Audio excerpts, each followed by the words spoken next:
Capsu, e nós vamos falar agora sobre a crise do metanol, que é uma coisa que me causa muita estranheza, tá? O pessoal está tratando essas mortes com metanol com um medo muito grande, coisa e tal, mas a verdade é que sempre teve problema de contaminação com metanol. Isso não é uma coisa que mudou de pouco tempo para cá e coisa e tal. A impressão que dá nessa história é que existe um ingrediente nisso daí, que é uma cortina de fumaça, né? Estão querendo jogar uma cortina de fumaça na opinião pública, na discussão pública, talvez para desviar do caso da prisão do Bolsonaro, da Magnitsky no Alexandre de Moraes e na esposa dele. Eu não sei exatamente o que eles estão querendo desviar a atenção, mas claramente que esse assunto todo do metanol é uma cortina de fumaça. É um absurdo? É lógico que é um absurdo. Realmente é preocupante pra caramba, né? Mas só que sempre existiu isso, sempre teve esse tipo de problema, né? Não é uma coisa que surgiu agora, né?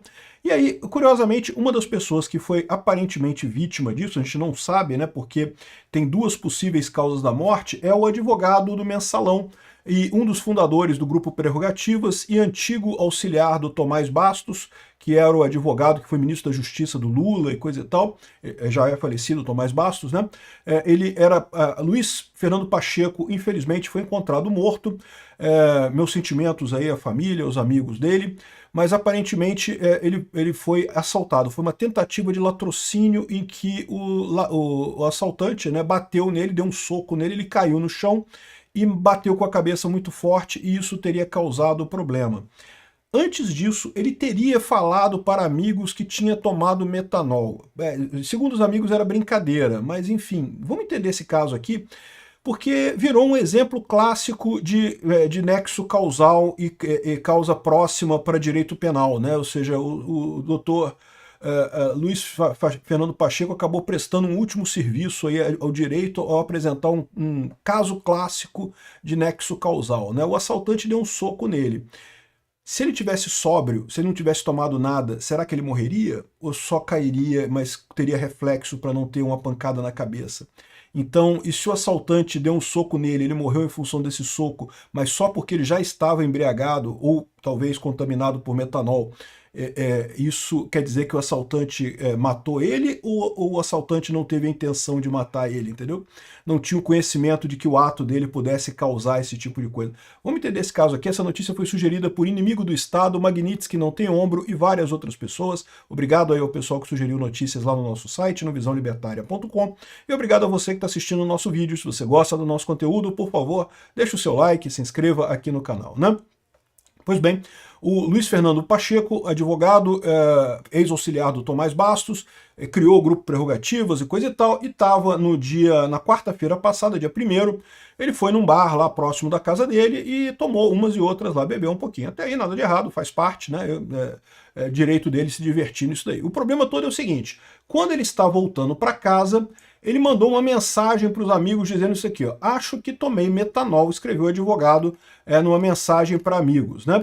E lembra, pode ser uma piada, realmente pode ser uma piada, tá todo mundo falando de metanol nesse momento e coisa e tal, já vi gente brincando, né? Sextou, é hora do metanol, eu não sei o que lá, né?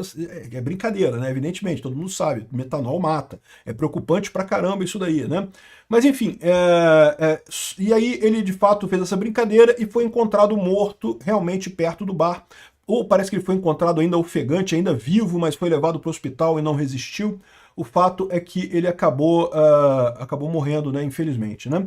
Aí a gente tem um vídeo, pegaram um vídeo da câmera de segurança que mostra justamente um casal que teria assaltado ele, que teria tomado o celular dele, e aí o cara deu um soco no advogado, o advogado caiu no chão e bateu com a cabeça muito forte, e ali ele ficou. No que ele bateu a cabeça, ele ficou ali mesmo, né? E roubaram tudo dele, pegaram documentos, pegaram carteira, celular, pegaram a coisa toda. E parece que a polícia já pegou o pessoal, tá? A polícia pegou aqui os 3 suspeitos de terem feito esse assalto contra ele. E aí é que vem o problema, né? Ok, que eles queriam roubar o cara, não há dúvida nenhuma. Eles levaram o celular, levaram carteira, levaram os documentos todos do cara. Até aí não tem dúvida nenhuma que eles queriam assaltar a pessoa. Agora, eles queriam matar o senhor Luiz Pacheco? E essa é a questão, né? Porque não dá para saber nisso daí. Latrocínio pode ser, porque é roubo seguido de morte, né? O roubo seguido de morte, o entendimento é que basta ocorrer o resultado para você ser culpado do latrocínio. Latrocínio tem penas bastante elevadas, tá? Vai até 30 anos de cadeia por latrocínio, né? Enfim, eu acho que nesse caso não tem dúvida que é latrocínio, mas você podia especular aqui, né? Será que, se ele tomou metanol, ele estava contaminado mesmo, ele iria morrer de qualquer forma, o latrocínio ainda se aplica nesse caso? Né? Ou seja, porque ele ia morrer de qualquer forma. O resultado morte decorre não do soco que ele levou, mas do fato de ele ter tomado metanol antes. Hipótese, né? Estou levantando uma hipótese aqui. Mesmo que você não considere, que você desconsidere, o metanol, segundo está descrito aqui, parece que ele estava visivelmente alcoolizado nesse momento. Não é nada de errado, ele estava andando, não estava de carro. Se eu tivesse de carro, você poderia alegar que era um risco para a sociedade, mas estava andando, coisa e tal. E você sabe que quando você está alcoolizado, você tem reflexos mais lentos, né? E isso pode ser um problema para queda. Dá para ver que no momento que ele leva o soco, eu não posso mostrar a imagem aqui porque o YouTube não deixa, mas o vídeo está disponível, se você procurar dá para ver o vídeo ali. No momento que ele leva o soco do assaltante, ele cai e cai, desaba, né? E isso pode ter implicado na morte dele. Mas e aí? O assaltante tem culpa do cara ter bebido antes? Não tem, né? Você tem a eterna discussão da culpa consciente com o dolo eventual no direito penal, né? Porque o dolo eventual é que você está agindo de uma forma que você sabe que pode provocar aquele resultado. Então, quando você dá um soco em alguém, essa pessoa cai, você sabe que você pode causar um ferimento sério nele, né? E se o cara tá bêbado, você sabe que pode causar a morte dele, porque justamente a pessoa já está sem um equilíbrio e coisa e tal. Então seria dolo eventual nesse caso, mas você pode alegar que era culpa consciente. A pessoa, ele deu um soco no cara, mas achando que o cara não iria morrer, que o cara ia só ficar incapacitado no chão ali e ia ser roubado, né? Ele não esperava que o cara fosse morrer, porque você morrer com um soco realmente não é uma coisa comum, né? Assim, como existem casos, evidentemente, mas não é uma coisa comum. Você espera a morte no caso de uma faca ou uma arma branca, uma arma de fogo, né? Então, é culpa consciente ou é dolo eventual, né? Então vai ter muita discussão isso daí, com certeza, esse caso aqui do advogado que foi encontrado morto lá em Genópolis, né? De qualquer forma, um caso muito triste. E, bom, eu espero que pelo menos o Lula vai fazer um bom proveito disso, porque né, os meninos do Lula vão poder tomar uma cervejinha e coisa e tal. O grupo Prerrogativas conseguiu o que queria, né? Excelente resultado para eles, eu tenho certeza. Agora, continua muita gente preocupada com a questão do metanol por aí. E a minha visão dessa história é que estão falando tanto disso justamente porque isso é uma cortina de fumaça, cara. Não tem como ser de outra forma, não tem como ver de outra forma isso, porque não é uma novidade, cara. Eu sempre compro bebida alcoólica destilada em free shop. O meu segredo é esse, eu não compro em supermercado, não compro em depósito, justamente porque eu tenho medo de bebida destilada por conta de contaminação, né? E por que isso? Porque a gente sabe que destilação manual, isso pode gerar problema, né? Destilarias pequenas que você faz a bebida, eles chamam de a cabeça e a cauda, né? Você tem que cortar a cabeça e a cauda da destilação. Geralmente, em grandes plantas de produção de bebida, o processo é contínuo, né? Você vai lá e a coisa fica destilando o tempo todo, né? Destilar é o quê? É você aquecer a garapa, o resto da cana e coisa e tal, para o álcool subir, e daí você pega o destilado do outro lado. Mas quando você começa esse processo, o iniciozinho do que sobe é o metanol. Então é por isso que eles chamam que tem que cortar a cabeça. Cortar a cabeça é você começou a fazer destilação, aquela primeira parte que sai é igualzinho. Você olha para aquilo ali, igualzinho pinga, igualzinho álcool, né? Normal, igual o etanol. O metanol e o etanol são muito parecidos realmente, mas você tem que jogar fora, cortar a cabeça fora. E aí você faz o corpo, você usa a destilação mesmo, você né, faz a destilação da pinga, ou do whisky, ou do que quer que seja. E aí, no final, você joga fora a cauda também, porque o que é a cauda? Quando no final, que aquela batelada já está acabando, só tem resto ali, aí já começa a ter o álcool contaminado com outros tipos de substância, e aí também você corta a cauda da destilação, joga fora também, para não comprometer a qualidade do produto que você está fazendo. É muito importante cortar a cabeça e a cauda na destilação. Mas o problema é o seguinte, a cabeça e a cauda, você olha para ela está boazinha, ele parece álcool normal, né? E aí surge a expectativa em alguns destiladores, pô, vou usar isso. Usar calda é menos mal, porque embora o gosto seja ruim, meio que não tem metanol ali, né? Agora, usar a cabeça é um problemático. E também tem a questão do ponto. Em que ponto você corta a cabeça, né? Se você deixar muito tempo, você vai estar perdendo álcool de boa qualidade no meio do caminho. Se você cortar muito rápido, você está arriscado ainda passar algum metanol no produto que você destilou, né? Então esse é o problema que você tem com o metanol em destilação manual. Aí você fala, poxa, mas eu comprei um uísque XYZ famoso, não sei o que lá, não é destilação manual. Mas aí que tá, a suspeita que eles estão nesse caso é que havia falsificação de bebida.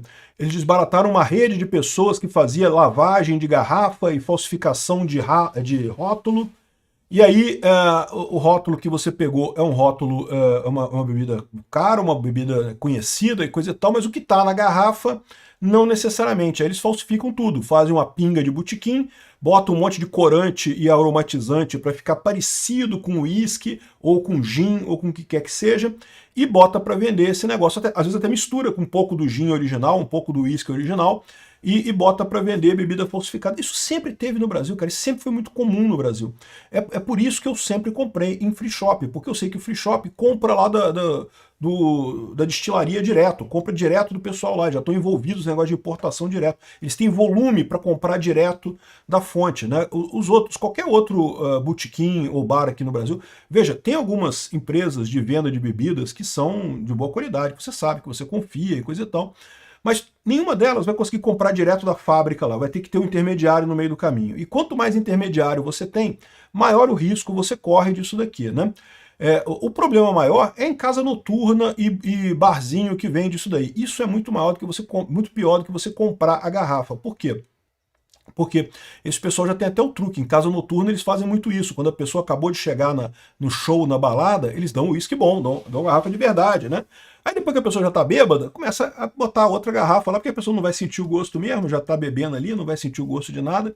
E aí eu acho que esse é o problema da falsificação, né? Ou seja, o pessoal tá usando destilado feito de forma artesanal, falsificando essas garrafas aqui. É a explicação que tem. Mas, de novo, isso tudo não é novidade, isso sempre teve no Brasil, sempre existiu contaminação com metanol no Brasil, sempre teve esse tipo de caso. O pessoal está fazendo um escarcéu em cima dessas mortes, né? Estão achando morte, já acharam morte em Brasília, acharam morte no Pernambuco, acharam morte no Rio de Janeiro, morte num monte de lugar. Aí, meu Deus, que coisa, tem uma quadrilha que está espalhando metanol. Não, isso é o normal, acontece mesmo, o pessoal falsifica em coisas artesanais pequenos, e vários lugares do Brasil é falsificado isso, e você tem de vez em quando esse tipo de caso. Se você pegar a estatística do ano passado, você vai encontrar a mesma coisa. Aí que tá, por que estão fazendo esse escarcéu na mídia? A minha suspeita é que o primeiro objetivo disso é tentar jogar lama no Tarcísio, né? O governo Lula estava querendo criticar o Tarcísio de alguma forma, jogou lama no Tarcísio por conta desses casos lá em São Paulo. São casos que chamam atenção, então vamos botar na conta do Tarcísio. Só que aí começou a aparecer agora casos no Brasil inteiro, né? E aí ficou claro que o problema não é o Tarcísio, o problema é os impostos do governo. Os impostos do governo sobre bebidas alcoólicas são enormes, e aí gera realmente espaço para validar esse tipo de coisa, para fazer esse tipo de falsificação. Lá fora isso é mais raro, porque como a bebida é barata lá fora, é difícil, não vale a pena você falsificar um negócio que é barato. Aqui no Brasil, como bebida é muito caro, vale a pena, né? Como eu falei para vocês, esse negócio de fazer uma lei nova proibindo metanol na bebida, já existe isso, já tem o artigo 272 do Código Penal, parágrafo 1º, que fala justamente de contaminação de bebida, falsificação de bebida. Isso já é crime, já até 8 anos de cadeia no Código Penal. O que pode resolver esse problema? Duas coisas podem resolver esse problema. Primeiro, o incentivo econômico. Como eu falei, tirar os impostos das bebidas, de forma que a bebida fique mais barata, e que com isso o incentivo para quem contamina, para quem falsifica, fica menor. Fica muito mais complicado, economicamente não vale mais a pena falsificar a bebida. Esse é um ponto positivo. É lógico que não vai chegar a zero, sempre vai ter alguém que vai achar que ainda vale a pena falsificar mesmo para vender baratinho, mas diminui muito o caso de falsificação. Agora, outra saída é tecnológica. É o que eu falo para vocês, o que resolve o problema é incentivo e tecnologia. Achar que lei, governo resolve algum problema não resolve nada. Incentivo resolve. Ou então tecnologia. A Unesp fez um teste de R$10 que descobre metanol em bebidas alcoólicas em apenas 15 minutos.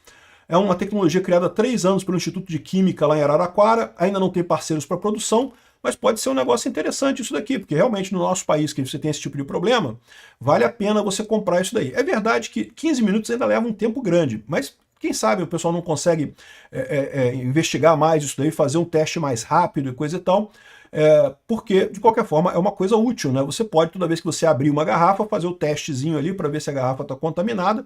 Em 15 minutos você sabe se tem ou não, e você pode tomar aquela garrafa sem problema nenhum, sem nenhum medo, né? Tecnologia é uma outra maneira de resolver o problema. Obrigado por assistir o vídeo até o final. Além de curtir, compartilhar e se inscrever no canal, considere se tornar patrocinador com valores a partir de R$ 1,99. Clique no botão Seja Membro abaixo para saber as condições e vantagens de patrocinar o canal. Mais informações sobre o nosso projeto, visite nossos sites indicados na tela.